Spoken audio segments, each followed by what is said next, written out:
militer kok malah bertahan nih? Belajar dari Cina, Rusia, dan Amerika yang libatkan militer ke pertanian. Kalau kalian masih mikir ancaman negara cuma perang militer dan rudal, berarti pengetahuan kalian masih jadul banget. Dunia hubungan internasional udah berubah total, tapi pemikiran sebagian orang di negara ini masih terjebak di zaman batu. Dalam studi keamanan modern, ancaman paling mematikan bagi suatu negara bukan lagi invasi tentara asing, melainkan krisis pangan dan perubahan iklim ekstrim. Konsep ini dinamakan securitization of food, atau sekuritisasi pangan, di mana masalah perut diangkat menjadi isu keamanan nasional tingkat tinggi yang setara dengan keamanan militer dan cyber. Kalian mikir cuma di Indonesia militer dilibatkan dalam urusan sipil dan pertanian? Itu pemikiran dangkal. Negara-negara superpower yang sering kalian puji-puji itu justru sudah lama menerjunkan militer mereka ke ranah produksi pangan. Lihat Cina.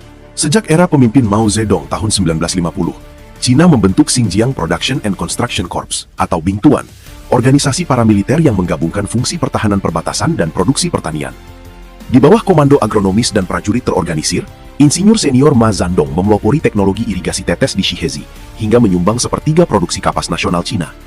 Bahkan petani di bawah naungan ekspedisi seperti Yan Jun di Kitai Farm, mampu mencetak rekor panen gandum 13,4 ton per hektar, dan Yi Zhenggui mengelola 267 hektar lahan padi hasil reklamasi gurun Gobi.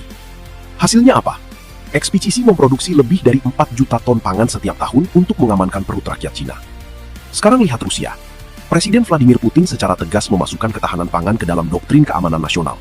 Angkatan bersenjata Rusia bekerja sama dengan Badan Cadangan Negara, Rosreserve, tidak hanya mengelola ribuan hektar lahan pertanian mandiri untuk pasokan prajurit, tapi juga mengerahkan kekuatan militer untuk mengawal logistik ekspor gandum dan pupuk di Laut Hitam di tengah sanksi Barat. Bahkan negara pemuja kapitalisme seperti Amerika Serikat pakai militer buat urusan pangan. Melalui Undang-Undang Defense Production Act dan Executive Order 13603, Departemen Pertanian AS, USDA, bersama militer, memiliki wewenang mengontrol distribusi bahan pangan sipil saat kondisi darurat.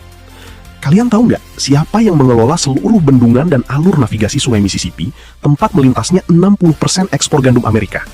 Aktornya adalah US Army Corps of Engineers, USACE, unit komando khusus Angkatan Darat Amerika Serikat.